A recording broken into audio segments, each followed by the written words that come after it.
Ketika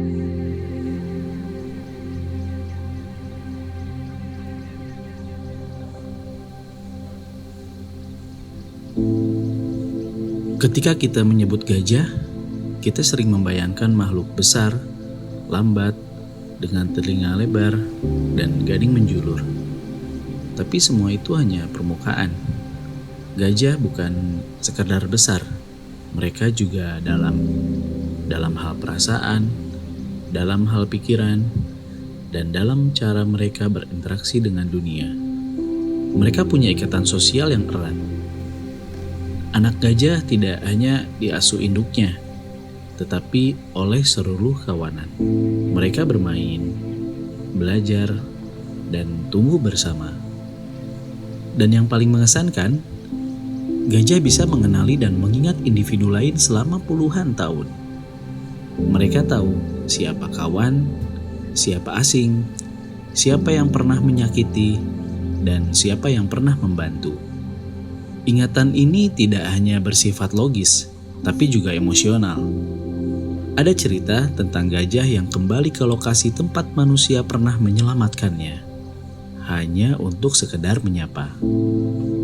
Sebaliknya, gajah yang keluarganya diburu bisa menyimpan trauma bertahun-tahun, menghindari manusia, atau bahkan menyerang tanpa sebab yang jelas. Gajah bukan hanya cerdas, tapi mereka punya memori yang membawa luka, kesetiaan, dan rasa.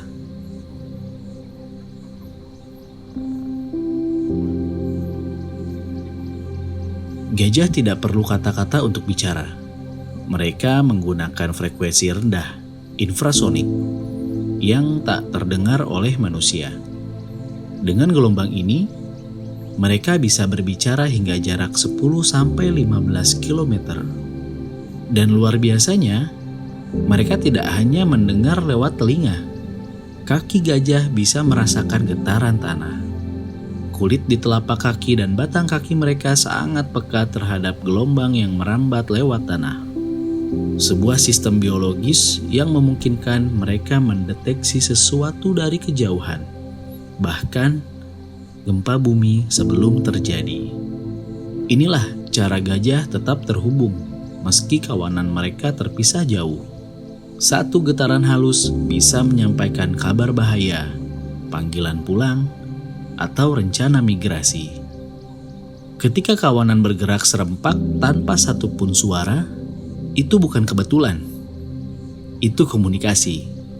Komunikasi yang sunyi, tapi lebih dalam dari yang bisa kita bayangkan.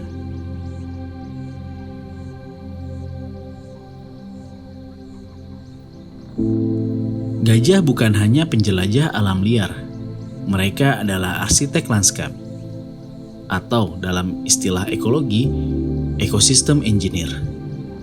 Ketika mereka merobohkan pohon besar, bukan karena ingin merusak, tapi karena mereka membuka jalan bagi cahaya.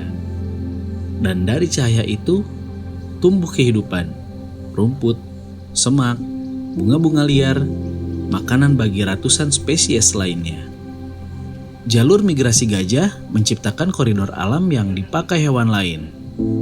Kotoran mereka menyebarkan ribuan biji dengan pupuk alami di dalamnya, membantu menyuburkan tanah dan memperluas vegetasi. Di musim kering, gajah menggali tanah dengan belalainya untuk mencari air, dan lubang-lubang itu menjadi oase darurat bagi burung, monyet, dan babi hutan. Tanpa gajah, ekosistem savana kehilangan pemeliharanya. Mereka bukan bagian dari rantai makanan. Mereka pengatur lalu lintas kehidupan.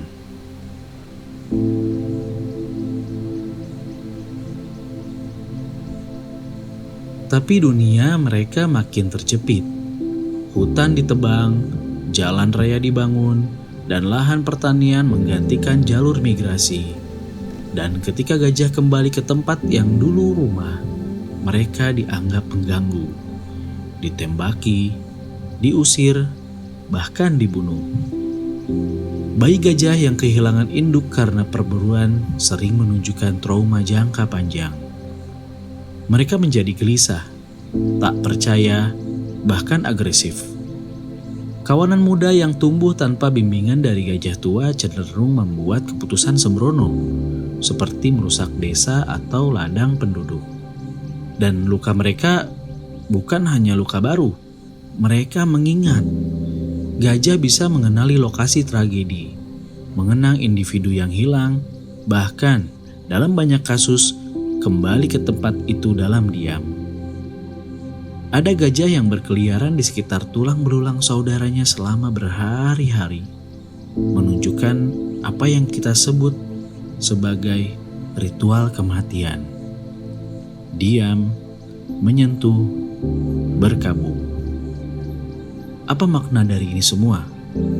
Bahwa gajah tidak hanya hidup, mereka mengalami, dan mereka mengingat setiap bagian dari hidup itu, bahkan yang paling menyakitkan.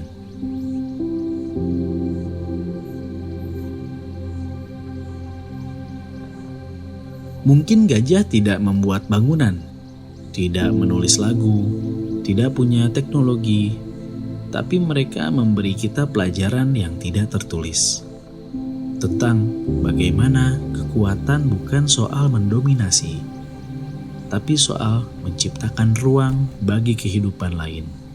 Tentang bagaimana suara bukan selalu lewat kata, tapi lewat empati, keheningan, dan sentuhan.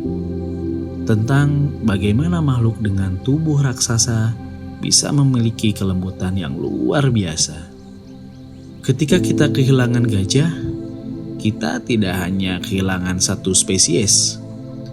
Kita kehilangan penyebar biji, kita kehilangan penjaga air, kita kehilangan pelancong bijak yang menjaga agar hutan tetap tumbuh, padang tetap hidup, dan bumi tetap seimbang.